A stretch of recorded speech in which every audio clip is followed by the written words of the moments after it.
Bonjour, donc on va corriger dans cette vidéo les exercices 15, 16 et 17 du chapitre sur les probabilités.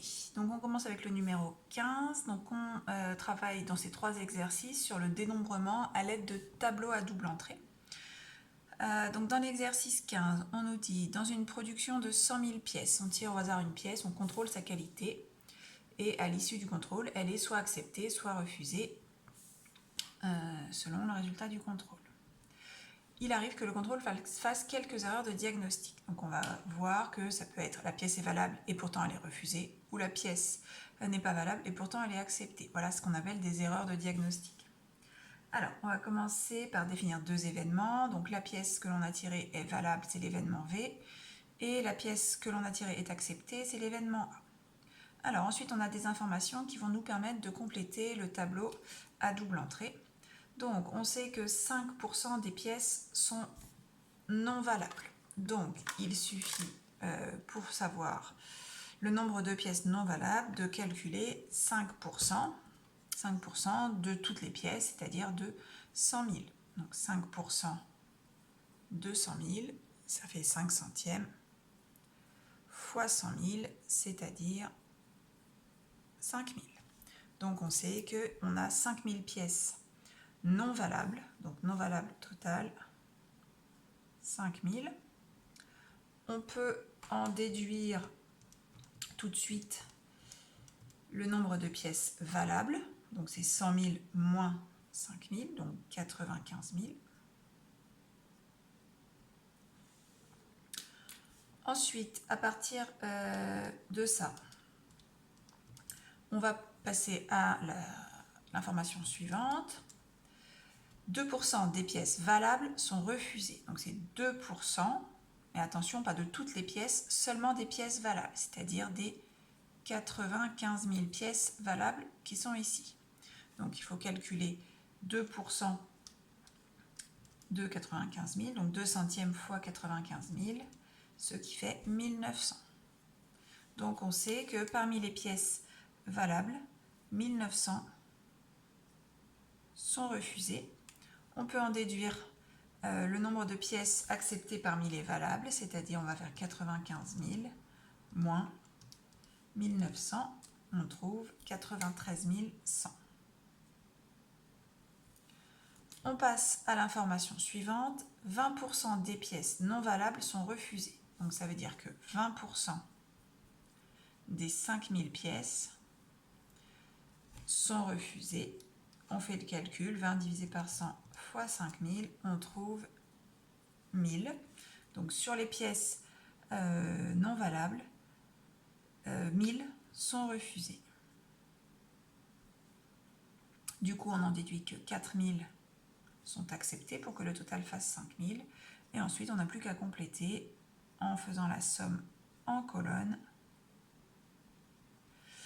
Donc là, on a 97 100 pièces acceptées sur les 100 000, 2900 refusées sur les 100 000 et le total fait bien 5 000.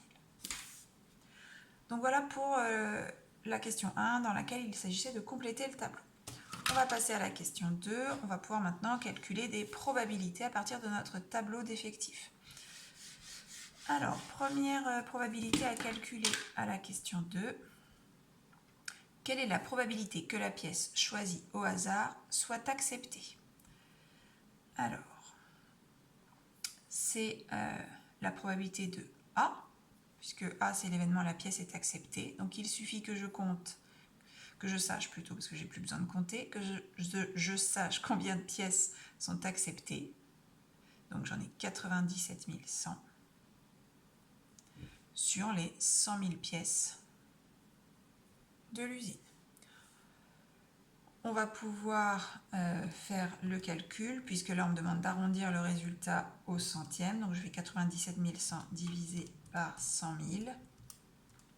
Ça fait 0,971. On me demande d'arrondir au centième, donc environ 0,97. Donc environ 97% des pièces sont acceptées. Alors, question 3. On parle de risque de l'acheteur. Donc c'est la probabilité d'avoir une pièce non valable alors qu'elle a été acceptée. Donc notre probabilité, c'est la probabilité parmi toutes les pièces acceptées de choisir une pièce non valable. Donc toutes les pièces acceptées, on en a 97 100. Et parmi celles-ci, celles qui sont non valables, on en a 4000. Là, on ne s'intéresse que aux pièces acceptées, puisqu'on me dit alors qu'elle a été acceptée. Donc je ne choisis une pièce que parmi ce lot-là. Je vais faire le calcul, donc 4000 divisé par 97 100 et on trouve environ 0,04. Donc l'acheteur a 4% de chance d'acheter une pièce qui est non valable, bien qu'elle ait été acceptée par le contrôle. On termine avec la question 4, dans laquelle on parle du risque du vendeur, qui est différent. Lui, c'est que la pièce soit valable alors qu'elle appartient au lot refusé. C'est-à-dire pour lui, c'est une perte d'argent. Donc, on ne s'intéresse qu'aux pièces qui ont été refusées, donc aux 2900 pièces qui ont été refusées. Et quelle est la probabilité parmi ces 2900 pièces d'avoir une pièce valable? Et on en a 1900. Et donc, on fait 1900 divisé par 2900 et on trouve environ 0,66. Donc, il a 66% de chance parmi les pièces refusées qu'elles soient en fait valables. Donc ça, c'est plus gênant pour le vendeur. Voilà pour cet exercice numéro 15. On va maintenant passer à l'exercice numéro 16.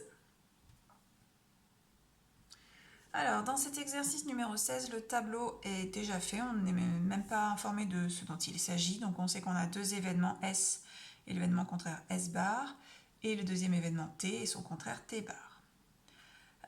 Donc, à partir du tableau complété, on peut calculer les différentes probabilités. Donc, la probabilité de l'événement S, c'est parmi toutes le groupe, donc parmi les 100 individus, on ne sait pas ce que c'est, la probabilité d'avoir un individu qui satisfait l'événement S. Donc on a 40% ou 0,4 comme probabilité. Ensuite, la probabilité de T bar. Donc on fait la même chose, sauf qu'au lieu de prendre le nombre total de S, on prend le nombre total de T bar, donc 25%, soit 0,25. Ensuite, la probabilité de S inter T. Alors, la probabilité de S inter T, c'est S et T en même temps. Donc, S et T en même temps, c'est les 30 qui sont ici sur 100, donc 0,3. Alors, pour S ou T, là, il va falloir utiliser la formule de la leçon qui nous dit que P de S union T, c'est P de S plus P de T moins P de S inter T. Alors, on les a presque toutes, sauf P de T. P de S, c'est 0,4. P de T, ben, on va la calculer. Alors, on pourrait dire que c'est le complément de P de T bar pour aller à 1, donc 0,75. Si vous ne le voyez pas comme ça, vous cherchez pour T, le total c'est 75 sur 100 et ça fait 0,75. Moins 0,3. On fait le calcul, donc 0,4 plus 0,75 moins 0,3, ça fait 0,85. Donc voilà pour la probabilité de S ou T. On va passer au numéro 17. Dans un groupe de 50 individus, on a 20 femmes. 5 individus de ce groupe sont gauchers et parmi eux, il y a 3 femmes. Donc on vous demande à partir de ces informations de réaliser un tableau à double entrée. Donc dans un tableau à double entrée, puisqu'il y a 2 entrées, on étudie 2 caractères différents, 2 informations différentes concernant un groupe d'individus. Donc en relisant bien, on se rend compte que les 2 informations, c'est d'une part le sexe, ce sont des hommes ou des femmes, et d'autre part s'ils sont gauchers ou droitiers. Donc on va pouvoir faire un tableau à double entrée qui représente ces informations. Donc on garde toujours une colonne et une ligne pour le total. Donc le total ici et ici. Et ensuite, on a 2 caractéristiques, homme, donc on va la mettre H F et droitier gaucher. Alors maintenant, il faut que je le complète avec les informations. Donc j'ai un groupe de 50 individus. Dans ce groupe, j'ai 20 femmes. 5 individus sont gauchers. Alors rien qu'avec ça, je pourrais déjà faire des calculs. Je vais compléter la dernière information. Alors, 5 individus de ce groupe sont gauchers et parmi eux, donc parmi les 5 gauchers, on a 3 femmes. Donc j'ai 3 femmes gauchères. Donc, le 3 va ici. Maintenant, j'ai plus qu'à compléter par soustraction le reste. Donc ici, ça va faire 45 pour que le total de ces deux fasse 50 et ici 30. Ensuite, ici, ça et ça doit faire 5, donc là j'ai 2. Ensuite, ça et ça doit faire 30, donc 28. Et après, vous pouvez soit faire 45 moins 28, soit 20 moins 3. Et on trouve 17. À partir de ce tableau, on va pouvoir faire des calculs de probabilité. Alors, question A. Quelle est la probabilité, si je choisis au hasard un individu, que cet individu soit droitier? Donc c'est la probabilité de l'événement D que l'on va arrondir, non pas arrondir, donner sous forme de fraction simplifiée. Alors la probabilité de l'événement D, il suffit que je sache combien j'ai de personnes droitières, donc j'en ai 45 sur 50, donc on va pouvoir simplifier par 5, ce qui fait 9 dixièmes. Question B, quelle est la probabilité que cet individu soit une femme? Donc la probabilité de l'événement F, on fait pareil, on a 20 femmes sur 50 individus, je simplifie, ça fait 2/5.